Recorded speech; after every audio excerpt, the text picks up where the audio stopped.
Hello and welcome to the Motorway Man, and welcome back to my series where I'm showing you some of the best cities and towns across the UK. And in today's show we're looking at the wonderful city of Salisbury. Now Salisbury is a city where there's lots of great things to see, such as Salisbury Cathedral and much more. So join me today for the Motorway Man's Guide of the wonderful Wiltshire city of Salisbury. And as always we will be starting off with a few basic facts. So Salisbury's official name is the City of Salisbury and was founded in 71 AD. It has a population of 46,000 people, so it's rather small for British city standards, and is located in the county of Wiltshire in the southwest of England, and you can get to it from the major road, the A303. And as always, we'll be starting with the history. So Salisbury's history goes back a lot farther than 71 AD, with there being ties to the city even in the Neolithic times, but it wasn't until 71 AD when it was founded properly by the Romans. After the Romans moved out, the Vikings had great influence on the city, and after the Vikings moved out, a cathedral was built there by the Normans, and Salisbury remained quite an important place in medieval England. So, now the history's out of the way, time for my recommendations then, and for my first recommendation, I recommend you visit Salisbury Cathedral. Now, Salisbury Cathedral is the most important building in Salisbury, and it's probably the most famous. Now, the cathedral has the tallest spire of any cathedral all across the UK. Its spire, which is that big pointy thing at the top right there, that's 123 metres tall, and there's some hills in some places that are shorter than that, so that's pretty impressive right there. Now, the cathedral was built between 1220 and 1258, which is rather short because some cathedrals take hundreds of years to build, so 38 years isn't that bad, and some of the architecture in Salisbury Cathedral is rather wonderful. Additionally, while you're there, you should also definitely swing by and check out the world's oldest clock, which is the Salisbury Cathedral clock. And it's believed that the clock was made in 1386, which makes it the oldest clock in the world's first clock, and it doesn't really look like a clock, but it's still pretty interesting. And if you visit Salisbury Cathedral, you can say you've seen the world's oldest clock, which is pretty cool. Now, something else that you can also see in the wonderful Salisbury Cathedral, and this is my second official recommendation, is you should definitely check out the Magna Carta. Now, the Magna Carta is often described as one of, if not the most important document in the history of the world.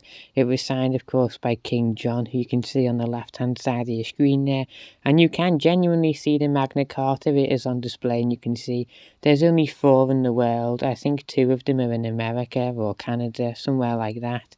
So, definitely take your opportunity, see it. King John himself signed it all the way back in 1215. Super important to the history of our country, something every British person should try and see at least once. So definitely check out the Magna Carta. Now, switching themes from the history, while in Salisbury you should also check out the Har and Water Meadows. Now, this is a fine nature reserve, and it's pretty close to the city centre, and if you like nature like I do, it's a good place to get away, walk around and see lots of birds and things like that, so definitely visit the Har and Water Meadows. Coming in at number 4, we have one of the UK's most famous sites, something that a lot of people all over the world would know whether you're from the UK or not, and that of course is Stonehenge. Now, Salisbury is the nearest major settlement to Stonehenge. It's about a 20 to 25 minute drive away, and of course if you're in Salisbury you have to go and see it. Stonehenge is one of the 7 wonders of the world, of course. It's probably our most famous monument. It's thousands and thousands and thousands of years old, so you should definitely go and check out Stonehenge. And lastly, coming in at number 5, I suggest you see the Old Sarum.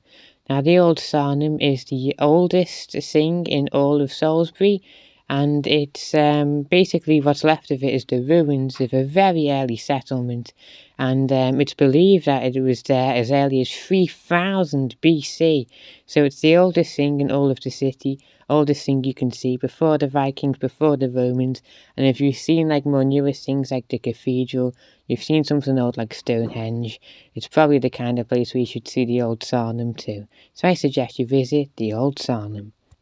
Right, if you've decided Salisbury's the place for you, then here is my travel advice to help you get there. So firstly, I've got some public transport information for you. So if you're wondering arriving via airport, you can get here from Southampton Airport or London Heathrow. If you're looking for the bus station, you can get there via Salisbury Central Coast Station, and there's also plenty of bus stops. The train station is Salisbury. You can't get here by sea as the city is inland, and of course you can get here via the major roads, the A303, the A36, the A338, the A354, and of course the minor roads, the A3094, A30, A360, A345, B3089, B3083, and if you are looking for the nearest motorway, it is the M3, which is about half an hour away from the city. And if you are arriving via car, as I suggested, you should use the A303. Now, if you're coming on the westbound, you'll want to use the A303 towards Andover and Salisbury, and you should continue up until you reach Emsbury. Then you should take the roundabout. Now, at the roundabout, you're going to want to take the first exit, the A345 towards Salisbury, Amesbury, and Amesbury local facilities.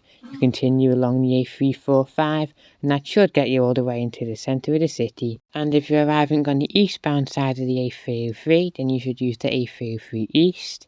At the roundabout with the A360, you should take the third exit, A360 towards Wilton, Salisbury and Woodford, and should continue along that road, which is the A360, and it will get you all the way into the city centre. So there you have it, guys. That is everything that you need to know when you come here to the wonderful Wiltshire city of Salisbury, where there's lots of great things to see, such as Salisbury Cathedral, as well as some great historical sites such as the Old Sarum, Stonehenge, and great things like the Magna Carta and the world's oldest clock. So yeah, that's everything you need to know when you come here to the beautiful city of Salisbury. So anyway, thanks for stopping by. I do appreciate your time as always. If you liked the video, be sure to give it a thumbs up or consider subscribing to the channel. I would really appreciate it. We're getting so close to 500 now, guys. We're super close. So if you wouldn't mind helping me out, I would really appreciate it. So thank you for stopping by. I appreciate your time. Thumbs up, subscribe, all that kind of good stuff. Service station guests on Wednesday as usual. Have a brilliant day. Make sure you check out my service station tour of fleet services, which is pretty new. Service station you can see on your screen. Have a great day. I'll catch you guys in the next one, and goodbye.